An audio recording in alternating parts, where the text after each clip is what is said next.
Bismillahirrahmanirrahim. The thought of the day is perfection is not attainable, but if we chase perfection, we can catch excellence.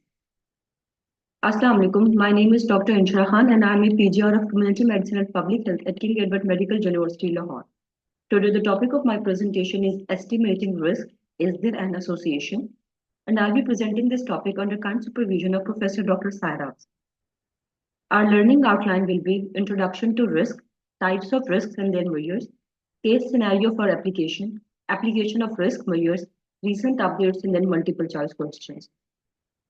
Learning objectives. At the end of this presentation, the participants will be able to define key terms related to risk assessment, differentiate between types of risk, apply risk calculation methods, interpret results in clinical scenario, and evaluate public health interventions. First of all, what is a risk? Risk is the probability that an individual will develop a disease or health outcome within a specific time frame, measured in population studies. Importance of risk estimation in public health and clinical decision making. Estimating risk is important because it helps in disease prevention by identifying at-risk populations for targeted interventions. Resource allocation by helping distribute healthcare resources efficiently. Treatment decisions by guiding clinicians in patient management based on disease likelihood, and policy formulation by informing public health policies for disease control and prevention.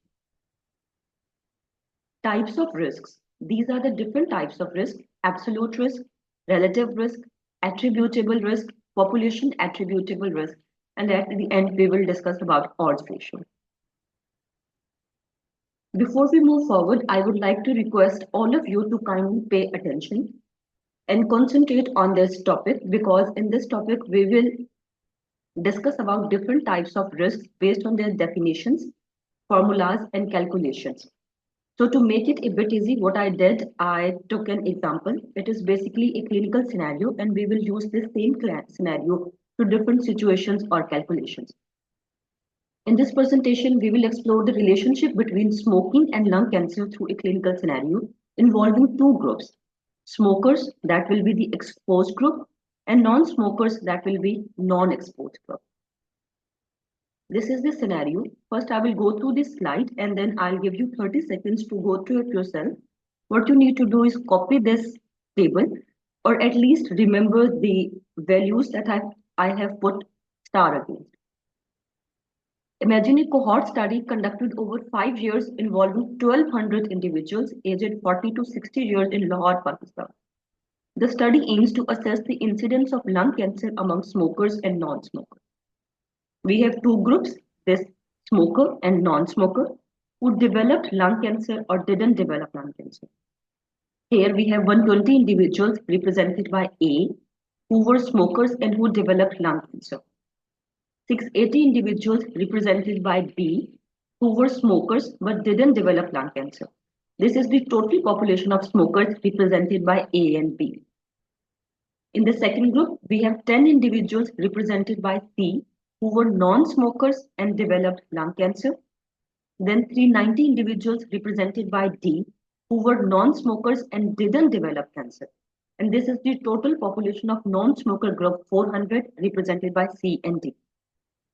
These are the total number of individuals who were smoker and non-smokers and developed cancer represented by A and C. This is the total number of individuals, smokers and non-smokers who didn't develop cancer represented by B and D. And here we can see A plus B plus C plus D, 1,200. That is our total population of smokers and non-smokers who developed and didn't develop. You can go through this table by yourself. You have 30 seconds. We'll be using this table again and again and these same values in different situations. So you need to remember at least these values that I have put star against.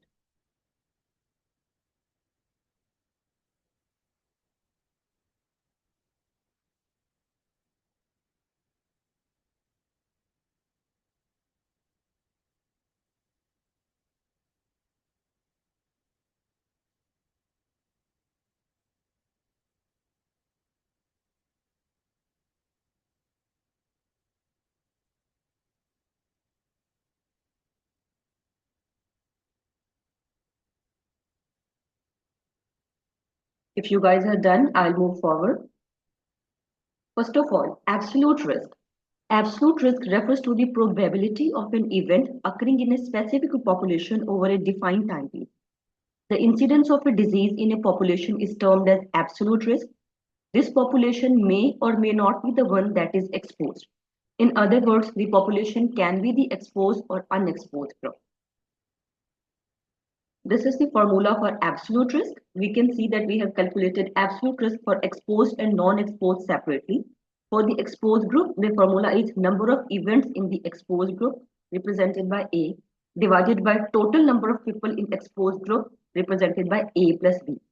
Similarly, for the non-exposed group, number of events in non-exposed group represented by C divided by total number of people in non-exposed group represented by C plus D. This is the scenario. You can see this is the total number of individuals who developed cancer or number of events in the exposed group and total population of the exposed group. This is the number of events in the non-exposed group and total population of the non-exposed group. For the exposed group, A divided by A plus B, this is the value of A, number of events, and this is the total population, 1200 divided by 800. For the non-exposed group, similarly, this C, total number of events in the non-exposed group, and this is the total population of non-exposed group. Putting these different values, we have for the exposed group 120 divided by 800, 0.15 or 15%. For the non-exposed group, 10 divided by 400, 0.025 or 2.5%. In the exposed group of smokers, 15% developed lung cancer, whereas in the non-exposed group of non-smokers, only 2.5% developed lung cancer. The results indicate that smoking significantly increases the risk of developing lung cancer.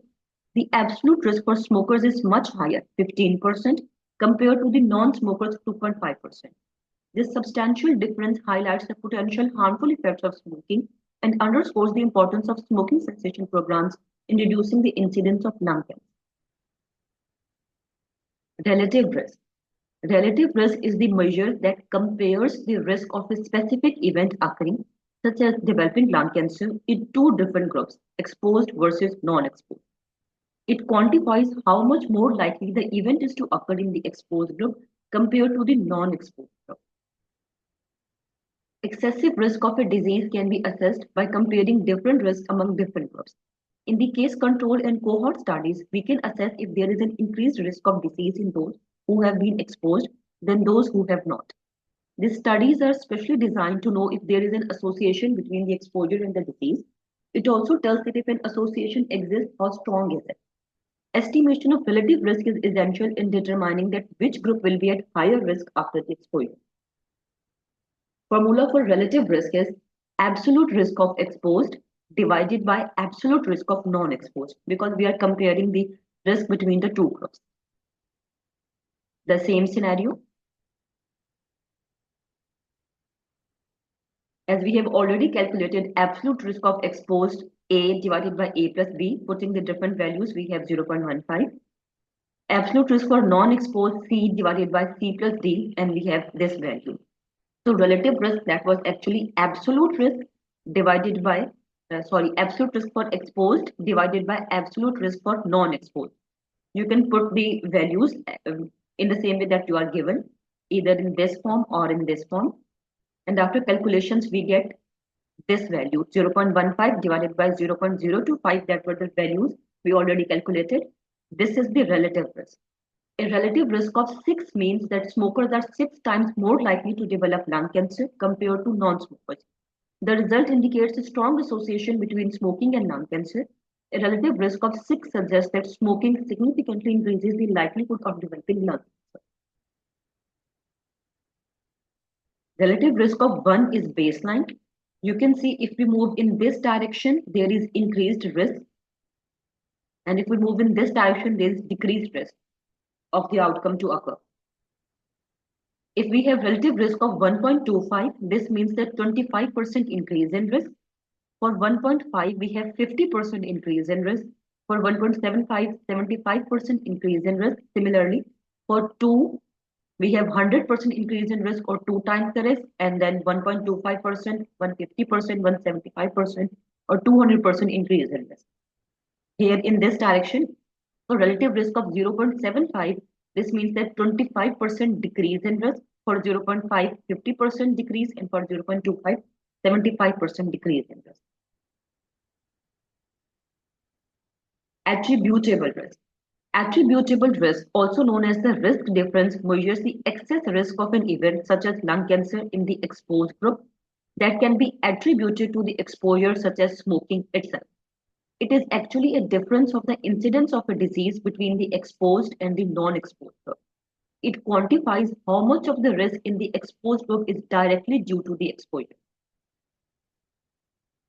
This AR is the attributable risk and this AR is the exposed risk. Absolute risk. Attributable risk AR is equal to absolute risk of exposed minus absolute risk of non-exposed. The same scenario with same values. Absolute risk of exposed, as we have already calculated, is 0.15. Absolute risk of non-exposed, as we have already calculated, is 0.025. So attributable risk, that was absolute risk of exposed minus absolute risk of non-exposed. These are the different values. And after calculations, we get 0.15 minus 0.025 is equal to 0.125, or in other words, 12.5%. The attributable risk of 12.5% means that in this population, 12.5% of the lung cancer cases in smokers can be directly attributed to smoking. In other words, if smoking were eliminated, 12.5% of the lung cancer cases in smokers could potentially be prevented. This result emphasizes the significant impact of smoking as a risk factor for lung cancer, highlighting the potential benefits of smoking cessation in reducing the disease burden. Then population attributable risk. Population attributable risk PAR measures the proportion of the incidence of a disease in the total population, both exposed and non-exposed groups, that can be attributed to the exposure. It indicates the potential reduction in disease incidence if the exposure were eliminated from the population. It can be a useful measure in determining the expected impact of a prevention program on a community. Population attributable risk is equal to absolute risk of total minus absolute risk of non-exposed divided by absolute risk of total. Absolute risk of total, but we don't know its value.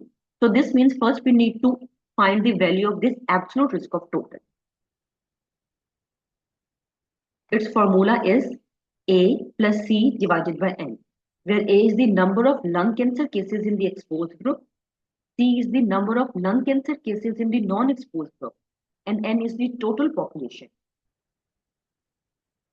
Same scenario, this is the total population of the individuals who developed lung cancer, A, total population of individuals in the non-exposed group who developed lung cancer, and this is the total population of smokers and non-smokers. So putting these values of A, C, and N, we get this 0.1083 or 10.83%.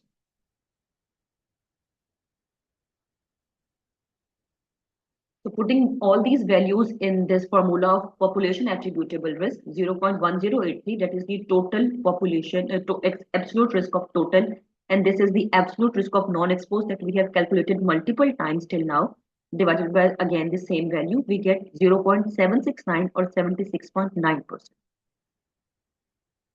This population attributable risk of 76.9% means that 76.9% of the lung cancer cases in this entire population, both smokers and non-smokers, could potentially be prevented if smoking were eliminated. This indicates that a large proportion of the lung cancer burden in the population is due to smoking. Or if an effective preventive program is there to eliminate smoking, the best one could hope to achieve would be a reduction of 76.9% in the incidence of lung cancer in total population, which consists of both smokers and non-smokers. Odds ratio. The odds ratio is a measure of association between the exposure and the outcome. It shows the odds that an outcome will occur in the presence of a particular exposure compared to the odds that the same outcome will occur in the absence of that exposure. Or it measures the odds of an event such as developing lung cancer occurring in an exposed group compared to a non-exposed group. In cohort studies, we have values of incidence of disease in exposed and non-exposed groups, so we can easily calculate the relative risk. While in case control studies, the incidence of disease in exposed and non-exposed population is not known because we start when the outcomes are already achieved and move in retrospective direction. So this measure, that is odds ratio, is especially useful in case control studies and is commonly interpreted as an estimate of relative risk when the outcome is real. Although odds ratio can be used in cohort and cross-sectional studies, but with some modifications. Odds ratio is commonly used to measure the odds in following studies: rare diseases, case control studies, and meta-analysis. Formula for odds ratio is A multiplied by D divided by B multiplied by C, where A is the number of cases lung cancer in exposed group, B is the number of non-cases in the exposed group, C is the number of cases in the non-exposed group, and D is the number of non-cases in the non. The same scenario, A multiplied by D, B multiplied by C. So putting these values of A, D, B, and C, we get 46,800 divided by 6,800 or 6.88. An odds ratio of 6.88 means that smokers have approximately 6.9 times the odds of developing lung cancer compared to non-smokers. This high odds ratio suggests a strong association between smoking and lung cancer, reinforcing the evidence that smoking is a significant risk factor for lung cancer. Interpretation of odds ratio. Odds ratio of 1 means no association between exposure and outcome. Odds ratio of greater than 1 means increased odds or association between exposure and outcome. And odds ratio of less than 1 means decreased odds or association between exposure and outcome. Moving forward to the recent updates. Assessing smog risk perception in Lahore Metropolitan is survey-based analysis. Smog is a mixture of harmful air pollutants that impact people's health. Risk perception pertains to how individuals or groups perceive and prepare for potential hazards like smog. This research quantifies smog risk perception in Lahore, focusing on 3 distinct areas: the city center, private housing schemes, and the peri-urban regions. For this study, a sample size of 600 households was used, and data was collected through face-to-face threshold interviews using a questionnaire survey. The analysis revealed that smog risk perception was generally high in all communities. However, there were statistical differences among the selected areas. The high risk perception could influence individual behaviors by encouraging proactive measures for smog preparedness. The findings have implications for designing effective smog risk reduction strategies and risk communication. Relative risk versus absolute risk. One cannot be interpreted without the other. The relative risk is most often used, especially in studies showing the effects of a treatment. Relative risk has the appealing feature of summarizing 2 numbers, the risk in one group and the risk in the other, into one. However, the underlying absolute risks are concealed and readers tend to overestimate the effect when it is presented in relative. In many situations, the absolute risk gives a better representation of the actual situation, and also from the patient's point of view, absolute risk often given more relative information. In this article, we illustrate that unless ratio measures are reported with the underlying absolute risk, readers cannot judge the clinical relevance of the effect. We therefore recommend to report both the relative risk and the absolute risk with their 95% confidence interval, as together they provide a complete picture of the effect and its implications. Estimation of age of onset and progression of breast cancer by absolute risk dependent on polygenic risk pool and other risk factors. Background: this study aims to estimate the distribution of sojourn time, preclinical, pre-detectable period, and mammographic sensitivity by absolute breast cancer risk derived from polygenic profile and other risk factors. The authors used data from a population-based case control study. 6 categories of 10-year absolute risk based on different combinations of risk factors were derived using the breast and ovarian analysis of disease incidence and carrier estimation algorithm. Women were classified into low, medium, and high risk groups. There was little difference in sojourn time with a large overlap in the 95% confidence interval between the risk groups across the six risk categories and PRS studies. However, the age of entry into the screen detectable state varied by risk category, with the mean age of entry of 53.4 years and 57.0 years with the high risk and low risk women, respectively. Conclusion: in risk stratified breast screening, the age at the start of screening, but not necessarily the frequency of screening, should be tailored to a woman's risk level. Linking pathways from perceived absolute and comparative risk to colorectal cancer screening intention towards an extended cognitive mediation model. To better understand the knowledge acquisition process, this paper extends the CMM in the context of colorectal cancer prevention. We introduce perceived absolute risk and perceived comparative risk as two distinct risk assessments as the antecedents facilitating individuals' attention to cancer information on digital media. Two types of interpersonal communication as discussion-generated elaboration strategies, and two dimensions of knowledge assessment in our extended CM. Based on a nationally representative online survey among 965 Chinese public, we found that two types of risk perceptions were positively associated with paying attention to colorectal cancer information on digital media, which in turn facilitated both types of interpersonal communication. However, information processing strategies differed in leading to cancer knowledge and screening intention. Only subjective knowledge was positively associated with colorectal screening intention. Now, multiple choice questions. A study calculates that 1 in 4 diabetic patients develop kidney disease within a 10-year period. This risk estimation could be crucial for clinicians making treatment decisions. How does estimating this risk primarily aid patient management? A. Help monitor blood sugar levels more frequently. B. Identifies patient needing dietary modifications. C. Allows clinicians to prioritize kidney health in diabetic patients. D. Directs resources to general diabetes education. E. Reduces overall healthcare costs for diabetic patients.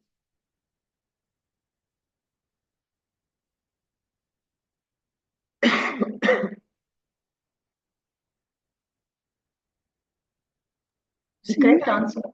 Sorry. C. Yes, the correct answer is Charlie. An analysis of workers in a manufacturing plant finds a 20% risk of skin conditions due to chemical exposure. The Public Health Department aims to use this data for effective interventions. What is the primary benefit of calculating such risk in public health terms? A. Improving workplace health policies. B. Informing workers of treatment options. C. Ensuring regular medical checkups. D. Offering general health education for all workers. Or E. Prescribing preventive medication to workers.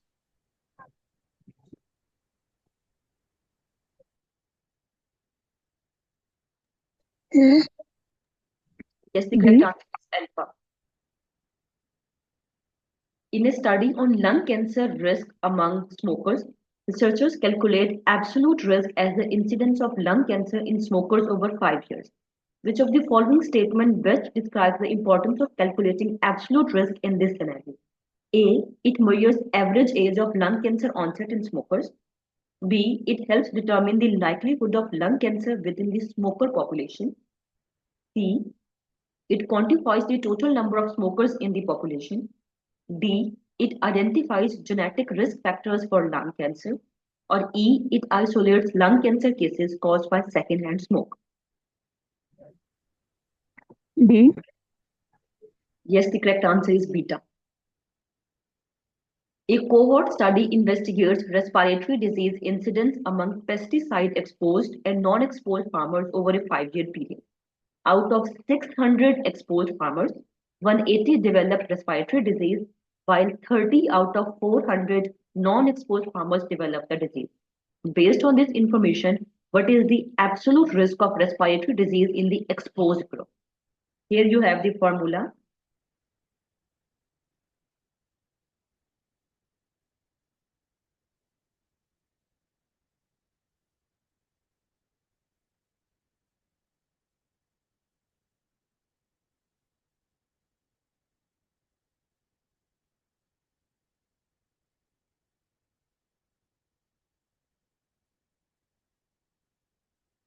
The correct answer is eta. For absolute risk among the exposed group, what we need to do is we need to divide this 180, that is the number of individuals who develop respiratory disease in the exposed group, divided by 600, that is the total population of the exposed group. 180 divided by 600, your answer will be 0.30. A study finds a relative risk of 5 for developing heart disease in individuals with a high fat diet compared to those with a low fat diet. What does this relative risk value suggest? A. Heart disease is equally likely in both diet groups. B. A high fat diet has no impact on heart disease risk. C. A low fat diet increases heart disease risk fivefold. D. Individuals on a high fat diet are 5 times more likely to develop heart disease. Or E. Relative risk value does not indicate anything about heart disease risk. Delta. Yes, the correct answer is delta. A clinical trial on the effectiveness of a vaccine reports that out of 1,000 vaccinated individuals, 50 contracted the flu, while 150 out of 1,000 unvaccinated individuals contracted it. What is the relative risk of flu infection for vaccinated individuals compared to the unvaccinated individuals? This is the formula. You can use it to calculate.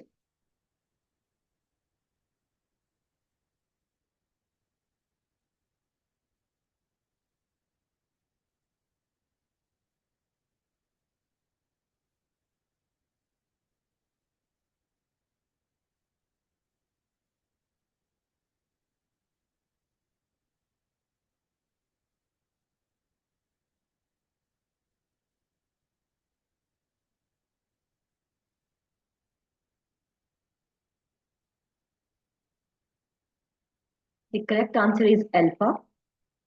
For this, what you need to do is you need to find the values of absolute risk of exposed and unexposed group.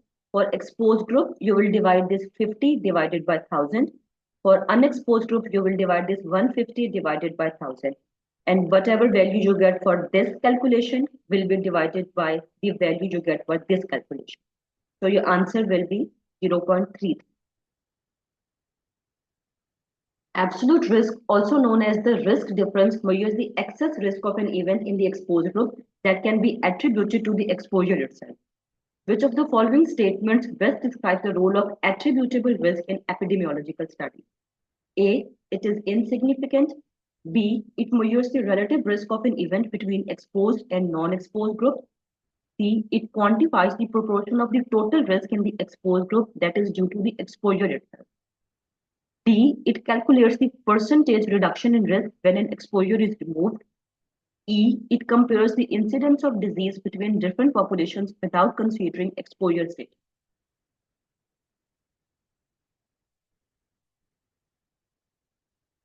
B. The correct answer is Charlie. In a cohort study of 2,000 physically active and 2,500 inactive individuals, 100 active individuals and 200 inactive individuals developed diabetes over 10 years. The attributable risk for diabetes due to inactivity was found to be 0.10. What does this attributable risk indicate? A. Physical activity has no effect on the risk of developing diabetes. B. 10% of the diabetes cases in the physically inactive group are due to the lack of physical activity. C. Physical activity reduces the risk of diabetes by 10%.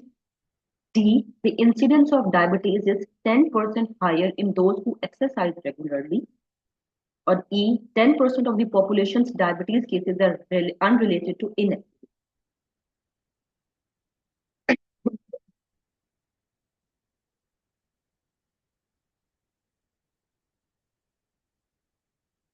The correct answer is beta. In a community-wide public health initiative, the government aims to eliminate smoking from the entire population. A study shows that smoking is responsible for a significant proportion of lung cancer cases in both smokers and non-smokers due to secondhand smoke. If smoking were eliminated, population attributable risk would likely A. Increase the total disease burden in the population. B. Reduce the disease burden only in the exposed group. C. Have no effect on the disease burden in the population. D. Only affect the incidence rate in the non-exposed group. Or E. Reduce the disease burden in the entire population, including both exposed and non-exposed groups.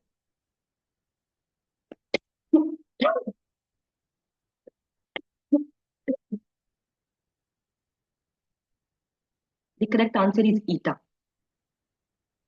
In a study investigating a rare genetic disorder, researchers used odds ratio to compare the frequency of genetic mutations in patients with the disorder versus healthy controls. This study involves individuals who have already been diagnosed with the disorder cases and those who are free of it controls. Which of the following makes odds ratio the best measure for this study? A. The study measures the incidence of the disease over time. B. Incidence data for both groups is known. C. The study uses cohort data. D. The outcome genetic disorder is rare. Or E. The exposure status is unknown.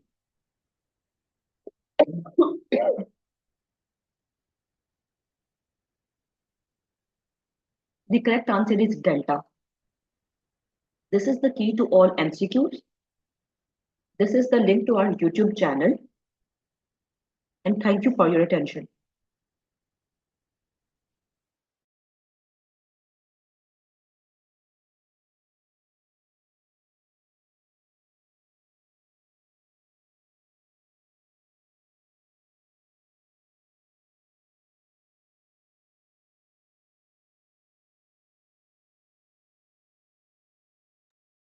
Should I end the meeting?